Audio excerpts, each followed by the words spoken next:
Nice గారు ఏంటి అన్నల మీద చెల్లెళ్ళ తిరుగుబాటు వెనక ఐస్ గారికి వినపడలేదేమో అంటే ఒకరు గాయపడ్డ పులి అయితే ఒకరు ఆకలితో ఉన్న పులే సార్ ఇద్దరు షర్మిల ఇటు ఇద్దరిది వేరు ఇందాకే చెప్పాను కదా షర్మిల గారి దగ్గర కావాల్సినంత ఆర్థికపరమైనటువంటి సహకారం కానీ కావాల్సినటువంటి కేడర్ సహకారం కానీ లేదు. కవిత గారి దగ్గర ఆర్థికపరమైనటువంటి సహకారము అట్లాగే కేడర్ సహకారం కూడా ఉంది. అదే తన బలం. ఆ బలంతో తను పార్టీలో డిస్టర్బెన్స్ క్రియేట్ చేయడానికి చూస్తుంది. నిజంగా షర్మిల దగ్గర కూడా ఆ బలం ఉన్నట్టయితే వైఎస్ఆర్సీపీలో ఉండే ఆ గొడవ చేసి ఉండేది.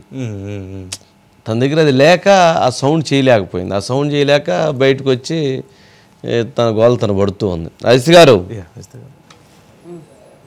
వినిపిస్తుందా? వినిపిస్తుందండి వంశీ గారు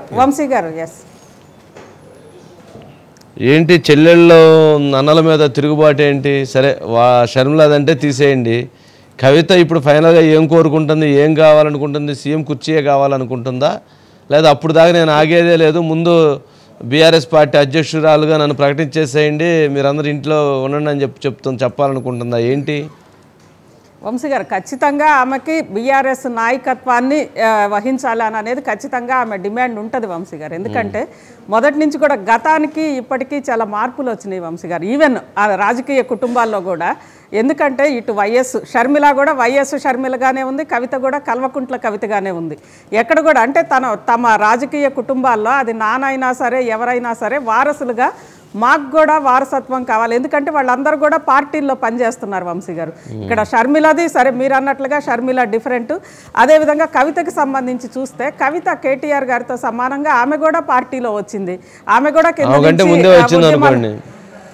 ముందే వచ్చింది. దాంతోపాటు ఈవెన్ ఇక్కడ ఇంకొక విషయం ఏంటంటే ఈవెన్ ఆర్థికంగా కూడా ఆమె దానికి సంబంధించి ఆమె కూడా ఆర్థికంగా ఆమె పాత్ర కూడా ఉంటుంది వంశీ గారు. ఆమె ఎక్కడ ఇంట్లో లేదు, లేదంటే వేటికి దూరంగా లేదు, అన్నింటిలో కూడా ఆమె పాత్ర ఉంది. అయితే అన్నిటికంటే మించి ఆమె జైలుకి వెళ్ళింది వంశీ గారు. జైలుకి వెళ్ళి దాదాపు జైలు శిక్ష అనుభవించిన తర్వాత పార్టీ కోసం నేను కింద నుంచి పనిచేశాను, అదేవిధంగా పార్టీ కోసం నేను జైలుకి వెళ్ళాను, కష్టపడ్డాను. అక్కడ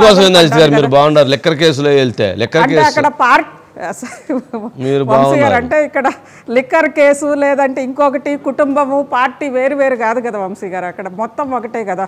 కుటుంబమే పార్టీ, పార్టీనే కుటుంబం అయిన నేపథ్యంలో ఖచ్చితంగా ఆ కుటుంబానికి మొత్తానికి కలిపి ఆ కేసు ఉంటుంది కదా వంశీ గారు. ఒకవేళ కవిత గారు ఒకవేళ లిక్కర్ కేసులో ఆమె అంత పెద్ద ఎత్తున ఇన్వాల్వ్ అయితే కుటుంబంలో మిగిలిన వాళ్ళకి ప్రమేయం లేకుండా మరి లిక్కర్ కేసులో మరి కవిత గారు ఉండి కవిత గారితో పాటు కేటీఆర్ గారు ఉంటే ఆ ట్రాన్సాక్షన్ ఆయనకు కూడా ఉండాలి కదా.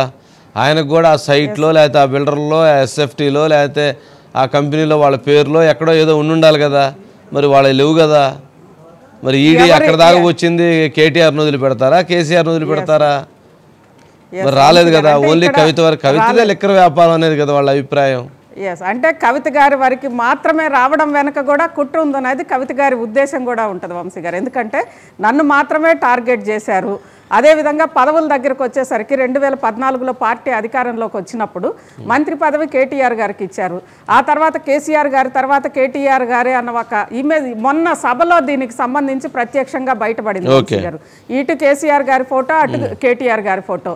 దాంతోపాటు కవిత గారు వస్తున్నప్పుడు పైకి వచ్చే సందర్భంలో ధూమ్ధామ్ కళాకారులు వచ్చి కవిత గారికి స్వాగతం చెప్తా పాట పాడతామంటే అక్కడ బౌన్సర్లు వాళ్ళని నెట్టేశారు అని అనేది అందరూ కూడా విజువల్స్లో చూశారు. ఇక అక్కడి నుంచి ప్రారంభమైన అంశము ముఖ్యంగా అంటే అన్ని విషయాల్లో కవిత భాగస్వామ్యం ఉన్నప్పుడు పదవుల్లో మాకెందుకు ఇవ్వకూడదు. దాంతోపాటు ఇక్కడ కవిత వాదన ఇంకొకటి ఉంది వంశీ గారు.